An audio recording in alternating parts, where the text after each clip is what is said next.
When we were young, we were told home food is healthy food. Then sometime around the 90s came a breakfast revolution. Corn flakes made their way to our tables. This was the new healthy. Then came green tea. It was followed by quinoa, oats, smoothies, kale and seeds. So many of them, chia, sunflower, pumpkin, flax, sesame, hemp, they planted themselves on our dinner tables and cluttered it and slowly replaced traditional home-cooked meals. That's okay, we were told. It is healthy. Enter 2020, the Wuhan virus pandemic. Soon healthy alone was marketable enough. Immunity became the new sales pitch. So laddus, milkshakes, ice creams, everything started promising immunity. Hello and welcome to Gravitas Plus. I'm Palki Sharma Upadhyay. I'm not a doctor, but here's what I am. Logical. My logic and experience tells me that we are being fooled in the name of health and wellness. Why don't you open your Instagram? Search for health and wellness. You'll find 4.2 million posts. The search word health leads to 122 million posts. Healthy, 161 million posts. Healthy living, 30.5 million. Did you know that Pinterest now has a category called protein? That's the level of obsession with the idea of health.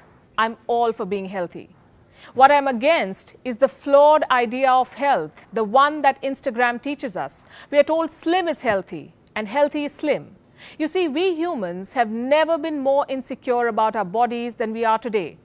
And this mindset is not helping us. The only thing it's helping is the market. The global health and wellness industry is currently worth $4.2 trillion. It represents 5.3% of the global economic output. How did it get here? By selling us shortcuts to becoming healthy. Let me give you an example. Green tea, the highest selling wellness product. As of 2019, the global green tea market was worth $18.4 billion. This tea is considered the elixir to health. 3 cups of green tea a day and you're superhuman. You can burn fat, prevent diabetes, improve your brain functions and prevent cancer. Really? If green tea could prevent cancer, our cancer researchers would be vacationing in Tuscany with a glass of fine red wine. Green tea cannot make you lose weight. Trust me, I've tried it. What it can do is improve your metabolism, which, by the way, almost any tea can. Black, blue, oolong, matcha, English breakfast, Earl Grey, Duke of Northampton. Coming to green tea's antioxidant properties, well, science says that the theaflavins in black tea and the catechins in green tea are equally effective. So should you drink green tea? Sure, but don't count on it for losing weight. Here's what else you should not count on. Gluten-free. These products are such a fad. Wellness bloggers tell us that gluten-free is the secret to becoming healthy. What does science say? Gluten is a mixture of proteins like gliadin and glutenin. Where is it found? In carbohydrates, wheat, barley, rye. Are any of these bad for our health? No, they aren't. There is no need for us to buy gluten-free products unless we have celiac disease or are gluten sensitive. Less than 5% of the UK's population has problem with gluten, but 12% of the population has gone gluten-free. Celiac disease affects roughly 1% of the American population, but 20% of America is trying to eat gluten-free. Is it helping in weight loss? The answer is simple. Losing weight is a game of calories. You need to burn more than you consume. You need to reach a calorie deficit, which you can by eating junk, fried food, McDonald's, pizzas, cookies, Peking duck. As for health, gluten-free is not helping us. It is taking away the much-needed carbs. Who is it helping? An average gluten-free product is 242% more expensive than their variant that contains gluten. In 3 years, the global gluten-free market is expected to touch $6.47 billion. By 2027, it is projected to cross $43.65 billion.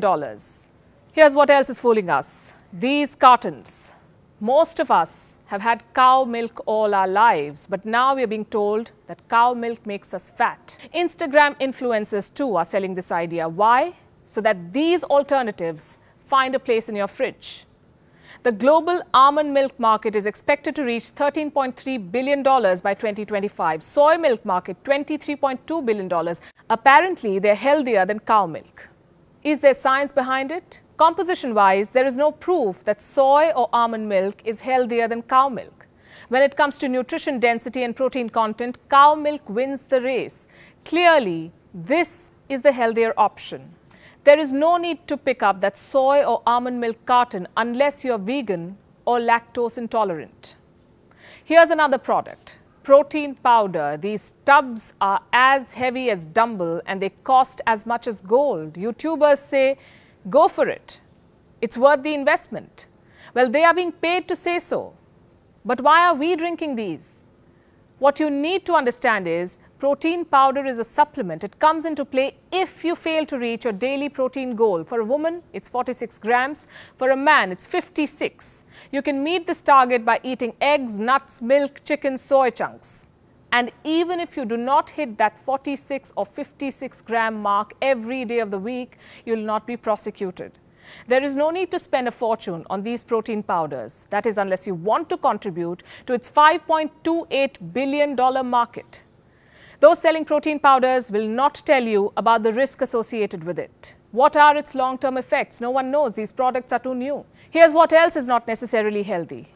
Brown alternatives, rice, bread, sugar. Of late, we tend to prefer them to the white variants. That did sound racist. It was totally unintended. Nutrition-wise, the difference between brown rice and white rice is negligible. MRP-wise, the difference is hefty. You know what else is not your health BFF? Healthy snack. Low-cal, fat-free, baked not fried, air-fried, cholesterol-free. None of these claims matter. Ingredients do. Many low-fat snacks have added sugar. They hide controversial ingredients under technical names. I'll give you examples. In Europe, it will be hard to find MSG on ingredient list. It will be masked under E621. Carrageenan will be called E407. If you read these ingredients carefully, you will also find that many ready-made yogurts have as much sugar as a candy bar. The so-called protein bars have all kinds of unhealthy ingredients. Vegetable chips, they can be as bad as your potato chips, which technically is also a vegetable. Did you know a product is allowed to label itself trans fat free if it adheres to the 0.5 gram cap? Welcome to false advertising. Here's another one, vitamin water. It claims to be healthier than soda. Vitamin plus water equals to all you need. What most of us need is a reality check. Each bottle of vitamin water contains 8 teaspoons of sugar. Advertisement, packaging, advice, they can all be bought. Turns out studies too are up for grabs. Did you know that the sugar industry funded a research that downplayed the risk of sugar and painted fat as the devil? This was in the 1960s. We found out about it only recently. Beverage company POM Wonderful paid $35 million for studies that claimed POM products could prevent the risk of heart diseases and prostate cancer. Coca-Cola paid scientists too. For what?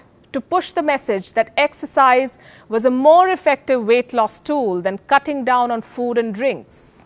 So the next time a product claims it is healthy and backs its claims with studies, take it with a pinch of salt. When wellness bloggers, lifestyle influencers or fitness YouTubers tell you to buy a certain magic tea or go gluten-free or blend your spinach raw into the smoothie, remember they make anything between $200 to $650 per post for endorsing a product. What do you get by buying them?